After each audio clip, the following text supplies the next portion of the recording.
Thank you for being here today. Yeah, thank you for having me. So, brand and reputation management. What is it? How would you define reputation management today in 2022, where we live in an age of Twitter, TikTok, Instagram, Facebook, Reddit? Yeah, it's a great question. So today, brand and reputation management is how you're perceived or how you look on the internet. As you know, everybody has a computer in their pocket, so they take it out and they're instantly looking up your brand. If you're going out to eat somewhere in Austin, you're going to take out your phone. You're going to look at the Yelp reviews. You're going to look at the Google reviews. You're going to look to see if there's anything else that may be a violation or issue that maybe the restaurant had. So what our company does is we help people that have been tainted for usually reasons of no fault of their own, and we help them to replace unwanted or negative content on the internet with good and positive content, and help them grow their business instead of losing business due to having a negative review or negative image on the internet. So, why does it seem that now more than ever, brand and reputation management is crucial? Is it new? Is it just we're finally paying attention to it? Is it the technology? Is it the news? What's the phenomena going on here? Yeah, I think that's kind of a catch-22 today, because up until 2016, we didn't really hear the word fake news so much. Now, every time something happens that people don't like, they say, oh, fake news. So in a way, it's become a catch-22 because some people now discredit a lot of the news organizations and media because of what's happened in the world over the last 5.5, 6 years. So right now, it's still more important than ever to make sure that you have a good reputation, good image, but it's just becoming more known now because, especially with the COVID-19, the pandemic, as more people were forced to adjust to a digital world. When you go out to a restaurant now, how many times are you seeing a QR code versus a paper menu? And that's because we're making this digital transformation overall as a society, and we've leaped forward years when COVID-19 kind of came into our lives and took over. So, with your business, reputation management company, what does the average, and I put average in quotation marks because I don't think any client is the same, but what does an average client look like with somebody walking through your doors and saying, we need your help? Yeah, we really run the gamut of small individuals to large corporations. For example, today we had an ex-basketball player who had a DUI in the past and is running a nonprofit now and is worried that it may affect their chances both getting into the Hall of Fame as well as also the nonprofit, which is not related to their playing days in professional sports. We also have people that are very involved in the crypto world who have been involved as advisors on many projects. As you know, not every ICO or every crypto startup has been successful. So some of our clients come to us and they say, I want to disassociate from being an advisor in the past for this company. And I don't want that to affect my ability to focus and advise and consult with other cryptocurrency startups or companies in the blockchain space. We also deal with a lot of direct sales companies. We deal with hospitals. Reputation management isn't a very strict niche. It encompasses almost everybody. And I used to speak at these conferences, and while I was there, I would tell all the audience to take out their phone and to type in their company name, and then type in the word reviews or type in their company name plus the word complaints. And then I'd ask them, what do you see? And one would say, I see Ripoff Report, or I see scam.com, or I see, one-star reviews.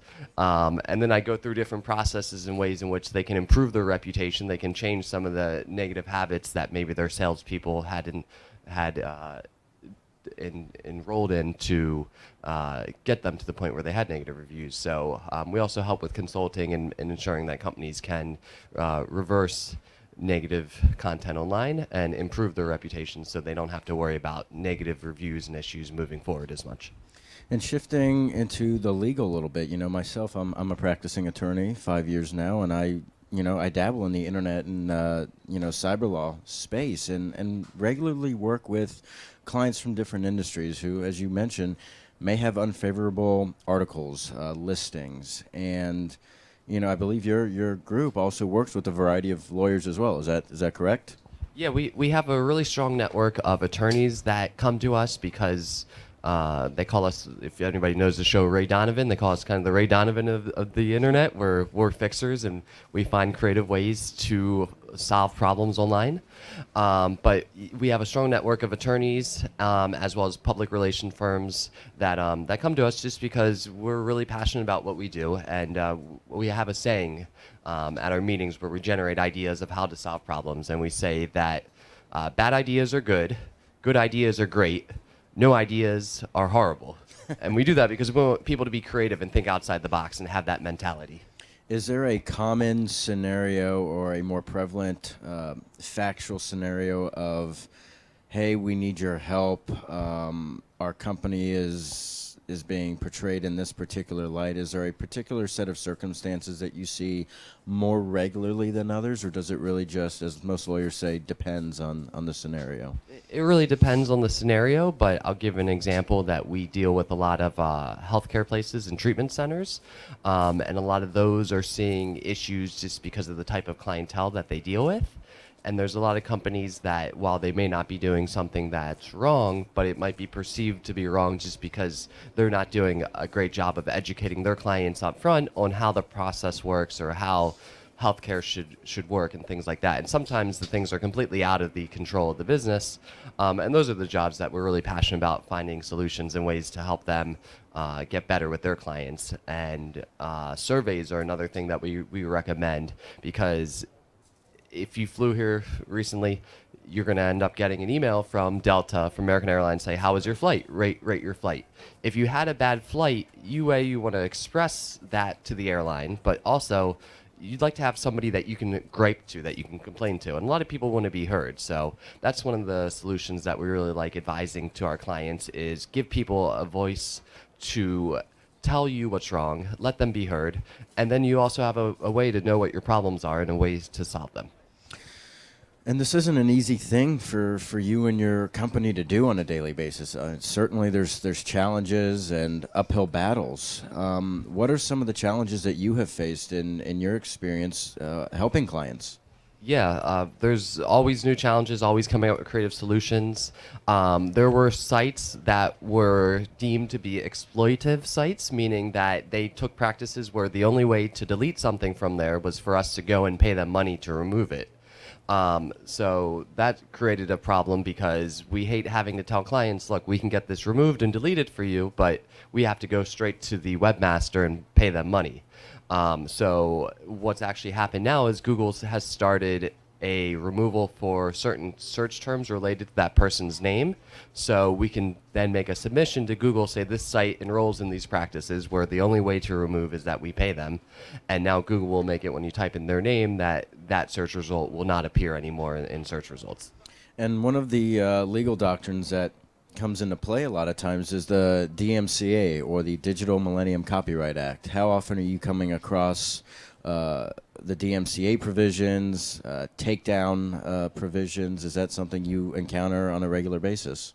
We do encounter it from time to time. Now, there is a case right now we're working on, one of the biggest musicians in the industry, and they have a spat, and there's some copyright music in some of the videos that they want us to look into and see if we can get that removed. Now, we do work with some other attorneys that specialize more in copyright, but if something is blatantly copied, a lot of times there's these scraper sites that you see that have people's personal names, date of birth, home address, their wives' or husbands' names, and those are sites that we can go to, we can make the request and let them know that there's a reason for removal. And sometimes there are privacy laws that do protect consumers to help get things removed.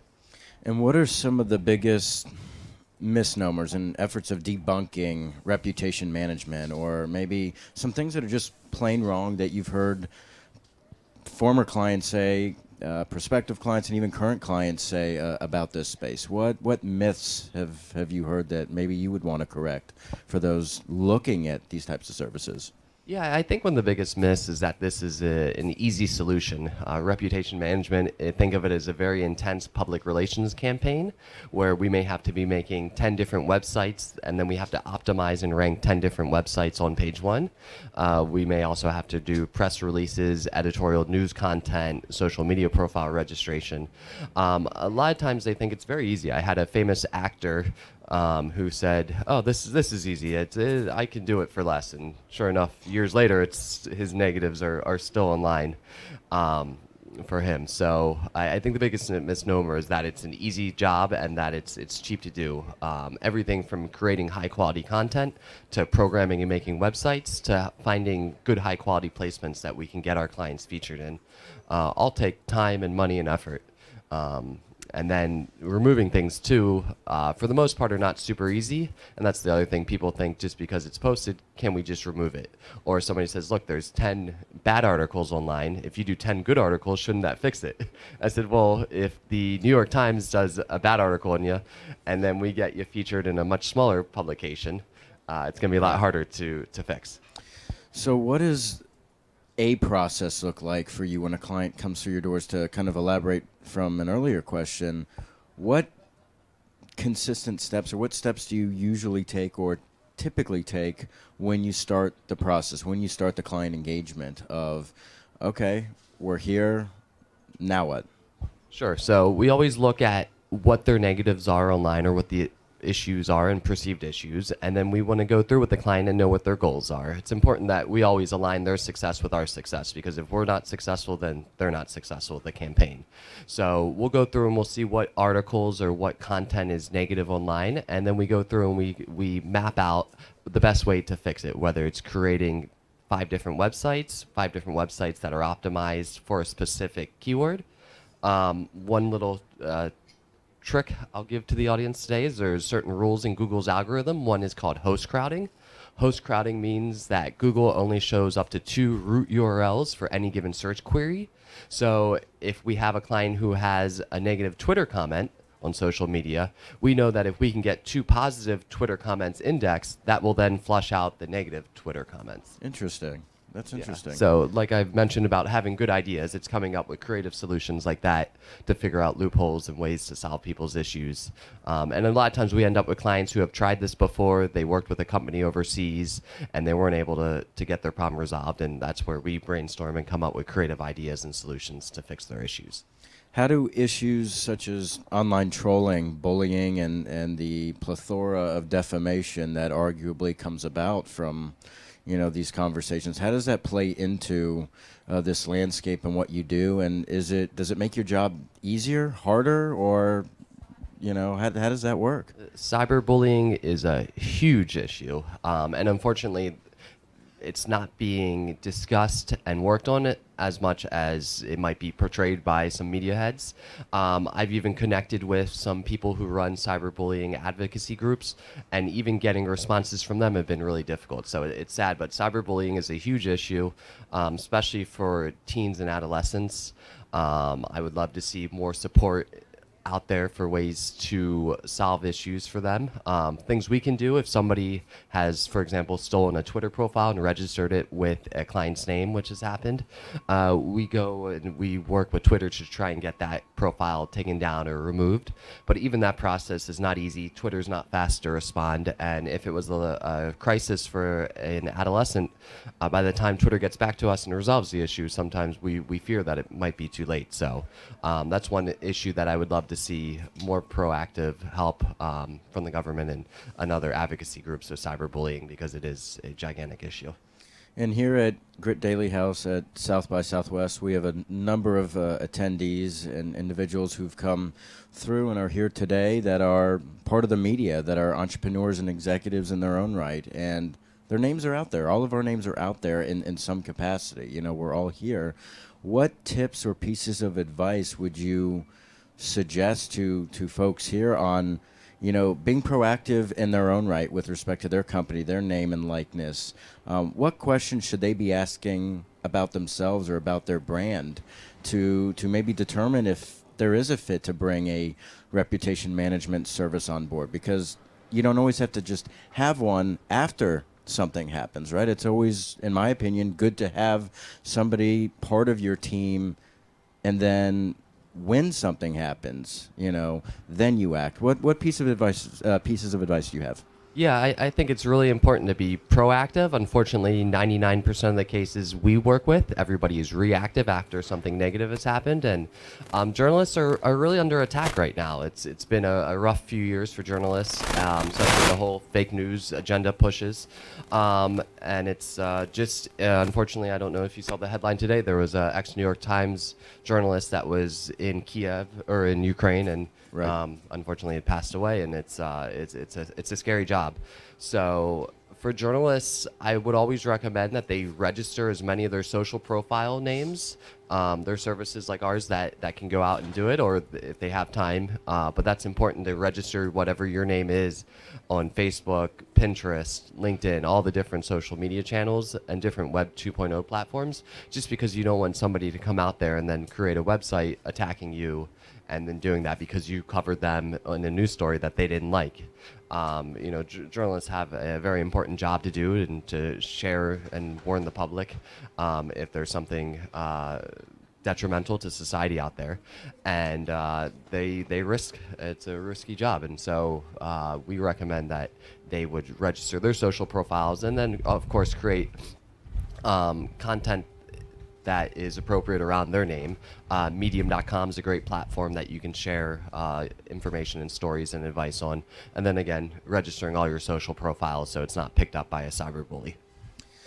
And what message to lawyers or those who have their own legal teams, what message would you want the legal landscape to walk away with and to take into consideration as well?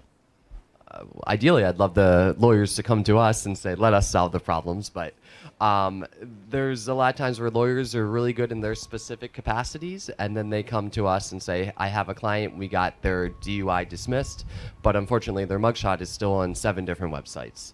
So in those cases, and most of our work is really on a case-by-case basis, where we examine what the issues are, and then we find the solutions or look up to see if we have contacts to get something completely deleted for them.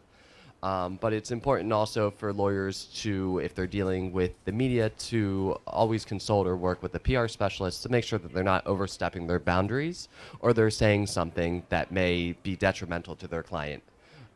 Think of it was Stormy Daniels' attorney, Right.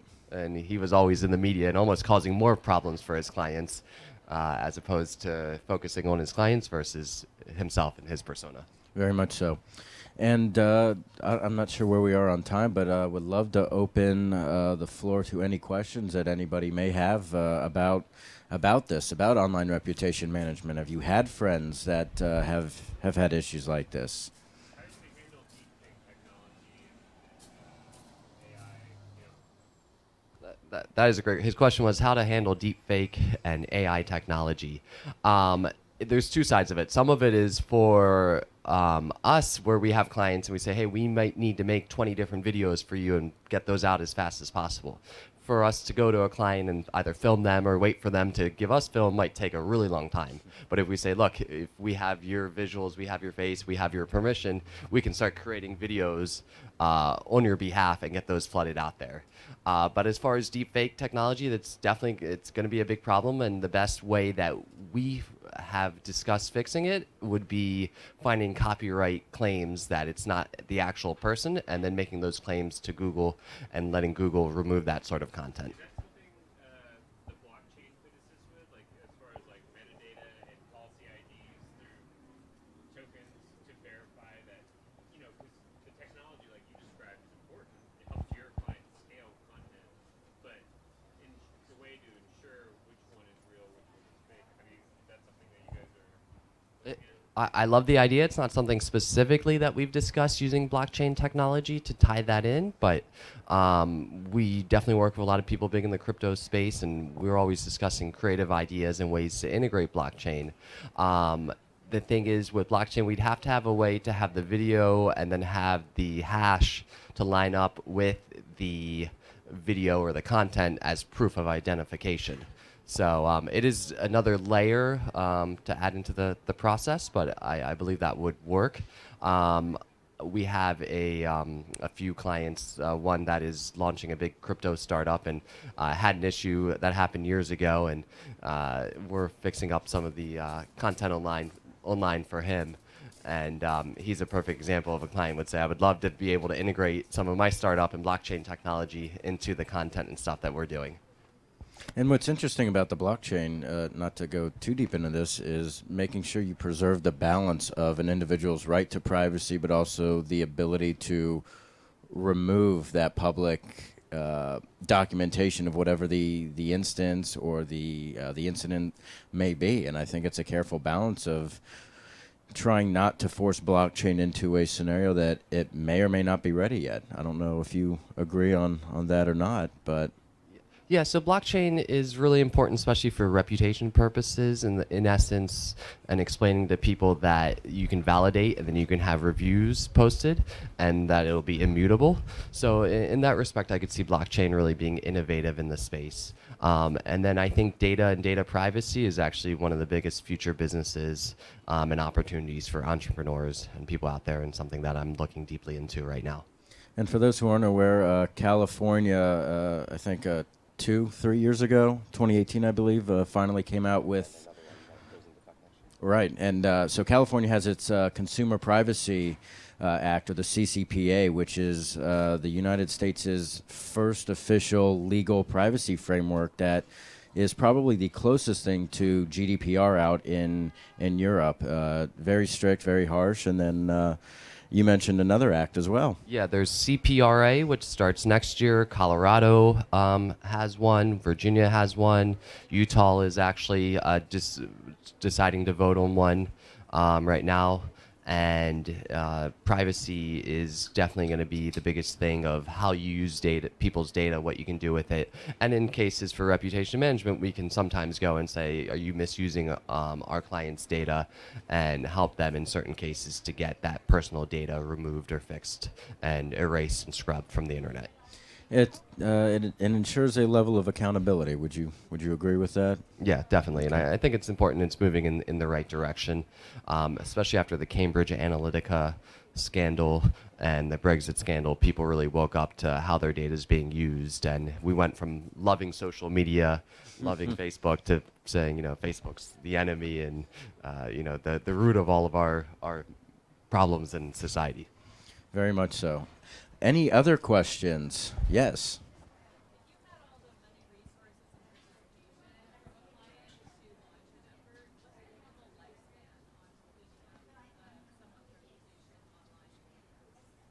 Yeah. So if it was a Bernie Madoff, there's no chance, right? But if they have a big enough war chest to go at it, and it was a very serious problem, typically we would say about 6 to 12 months. And that's just us blitzing and working with journalists, trying to get positive coverage. Of course, it helps, and the client needs to be doing something that we can cover. But then we also warn the client that there is risk that even though we may have a really good content piece, somewhere in that piece you may have something that references something negative. For example, we have a client who did a very long, in-depth piece with the Rolling Stone, and while 90% of the article was very positive, it still mentioned some things that happened to the client when they were 12 that they didn't want associated. So there's still that risk. And most journalists still want to have some sort of coverage of the past incident, even if it's only a sentence or two. But we always tell them it's better at least to have a long-form, in-depth content where you're sharing your story versus having just the completely negative story out there. And in my experience, in my legal capacity, it also means having the client, a prospective client, be truly open, vulnerable, and transparent with you, not feeding you information as on a need to know, and then halfway through a campaign, they're like, oh, by the way, there's this, what can we do? And it delays, the campaign or the engagement. So wonderful question. Yes, thank you. Anybody else? Any other questions? Yes.